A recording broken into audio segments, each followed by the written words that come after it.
Good afternoon, folks. Welcome to Feral Woodcraft. My name is Joe. Thank you very much for stopping by today.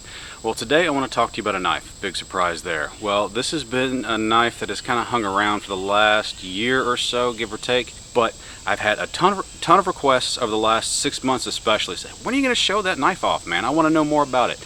And I've been busy, so finally I am just forcing myself to make time and sit down, or actually stand up and tell you guys about this knife. So, this knife was dubbed the Feral Woodcrafter by the maker, Joe Honeycutt of Blackfeather Knives. This is my design. He obviously had some influence on it as well, but it started out in my brain. I sent him a very crude drawing of this knife and he brought it to reality. So before I get too rambly, let's go ahead and give you the specs on this knife so you're more informed about it. And I do reserve the right to ramble. This is my knife, this is my video, so there may be a fair amount of rambling coming up. But here, let's get to the specs. Again, this knife is called the Feral Woodcrafter. It's my brainchild. It was in my head for about a year and a half, and then finally I had Joe Honeycutt put it into reality, so to speak.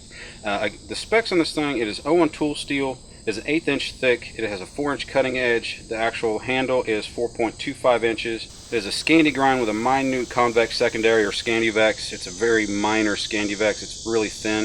It acts a lot like a Scandi, but a little bit like a convex. It has an aggressive 90-degree spine. The scales are customer's choice of OD green, black, or natural micarta, and it does come with a Kydex sheath.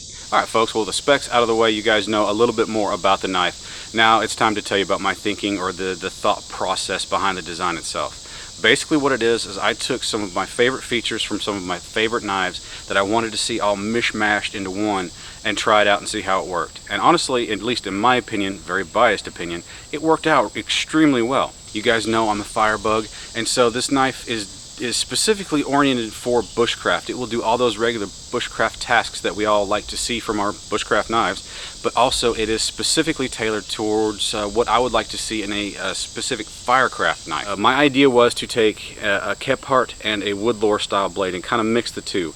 Leave a little bit of the belly from that Kephart, but bring the point down and thin it out a little bit more than your traditional Kephart, more like a woodlore style blade. Now the elephant staring at us all is this recurve right here. Well, I have used recurve blades before, and they are incredibly efficient at cutting and slicing. Your cut is constantly angled, therefore it is a more efficient cut because the area that it's cutting is actually, it's in more of a slicing motion. It's actually a smaller contact area, so it's easier to actually cut. It handles friction fire extremely well just because of that recurve and its cutting ability. It will whip up a bow drill or hand drill set in no time flat. It's got that fine point for working down in the notches. I myself am not a big batoner. I look at the need of batoning to basically be maxed out at number one, making a hearth board for friction fire, whether it be hand drill or bow drill, and also turning relatively small wood into even finer kindling for your fire prep. That's the way I look at it, but if you're a big batoner, this knife will withstand it. Joe Honeycutt from Blackfeather Knives, he knows what he's doing with 01 tool steel. He knows how to heat treat it. He knows how to make it stout for strong edge retention and also strength of the blade. So if you want to pound on it, you can, even though I'm not a huge fan of it. Because that Scandivex is a slight Scandivex, the edge is still incredibly thin. There's strength behind there because of the convex nature to it, but it is still incredibly thin. So if you like a Scandi bite where you can remove a ton of material all at once and still kind of taper it back because of that vex and do some really fine work easily, it does both of those. As you can see, as I'm cutting, it's coming down the back side of the recurve and up into the belly. It just allows you to easily remove as much material as you want. Makes removing large chunks a lot easier, in my opinion. And again, going back to the recurve and that constant angle of your cut, it does push cuts incredibly well. It has a slight Scandivex, like I mentioned before, and so it's got a really thin edge, but it is convex to give it some strength. But that thin edge does push cuts incredibly well, so you can carve out a notch in no time flat. And of course, what most of us like to see in a bushcraft blade, it does come with a 90-degree spine. So if you're wanting to, rough up some bark or rough up some dry wood for some tinder, or scrape a ferro rod, stuff like that.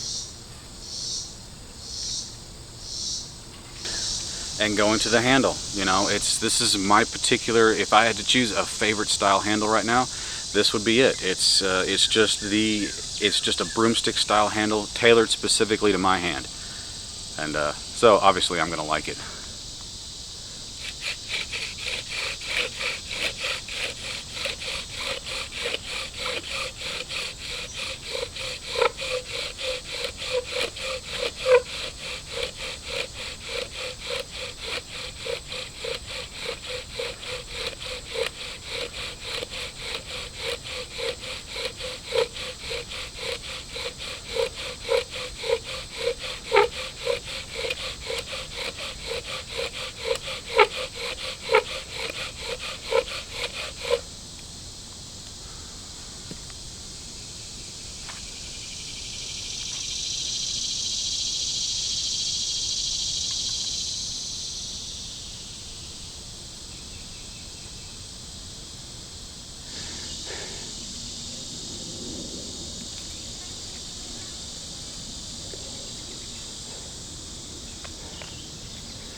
One thing I do want to point out here that is a little bit different from a standard bushcraft blade, you know, obviously this recurve is going to change your angle of cut on a lot of things. You guys know I love to cook. You know one of the top 3 things that a bushcraft blade needs to do is to be able to cook well. This recurve does change it to where, you know, on a regular knife you can chop using or slice, you know, with a downward movement like that right here on the straight part of the blade, using the belly as kind of like a pivot. Whereas this one, if you use the belly as a pivot, you still have about, at the apex, about 1/4 of an inch space between the edge and your cutting surface. The only thing that changes, instead of chopping, you just drag the belly across it like you're slicing. It actually, once you kind of get used to that change in your head, or the change of tactic there, it actually works really well, and probably better because of the curvature of the blade than a straight edge blade, at least in my opinion. Well guys, I hope that has answered a lot of the questions out there about this knife, my thoughts behind it. You can find out more information about this. There will be a link in the description, but it's at blackfeatherknives.com. There's a production knives link there. You can scroll down through that and hit up the Feral Woodcrafter. Anyway, like I said, I hope that answers a lot of questions out there. Thank you very much for stopping by today. I do appreciate your time. I've had a lot of fun showing my brainchild off to you guys. I hope you've enjoyed it as well.